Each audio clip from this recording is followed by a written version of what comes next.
In this video tutorial, I will talk about multiple dispatch. It's a simple concept with far-reaching consequences. Multiple dispatch is probably one of the most distinctive features of Julia programming language. In a few words, multiple dispatch is the possibility of having generic functions with multiple associated methods, each one for a different combination of argument types. Generic programming is almost the default behavior in Julia programming language. For example, let's consider the following function. Here I define a couple of functions with different argument types. For example, I defined a function g which accepts the argument of type integer and returns the value passed to it in a string format. Then I hit the shift and enter simultaneously to run this line of code in the repo. Then again I define another function g. This time I pass an argument of type float64, then again return the value of the float passed to it. Now I have a generic function g with two methods. The third method, I pass an argument of type any, which is just a fallback method. This one returns a string saying that this is a generic method. So I've got a function g, which is a generic function with three methods. Then I can pass an integer to it, or a float to it, or an argument of type any, for example, and a string which is not defined.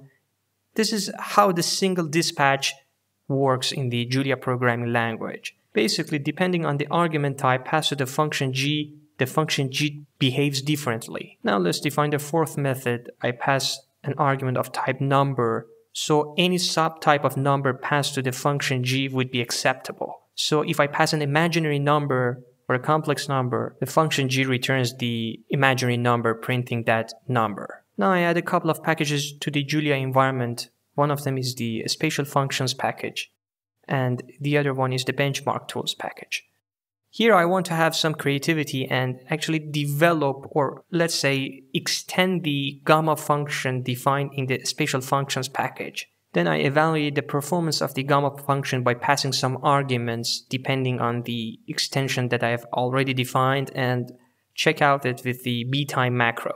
Here, by using multiple dispatch, I define a function gamma and pass an argument of type integer to it. And I'll define it this way. By the way, if you don't know how to evaluate the performance of your code, you can check out my video on the Julia Programming for Beginners playlist. It's titled, "How Fast is Your Julia Code?" or something like that. Even though we are just talking about the single dispatch, the multiple dispatch is just a generalization of single dispatch where different methods are called based on the type of a single argument.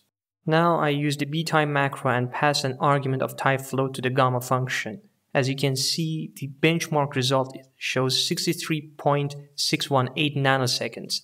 And for the extension of the gamma function that we have already defined using the single dispatch, we have passed an argument of type integer. So if I pass 15 as an integer, you will see the benchmark result is 2.785. You can actually run the benchmark several times to get a better average kind of thing, because the first time you run the benchmark or btime macro, it might, depending on your operating system, it might give you a slightly different result. As always, see you all later.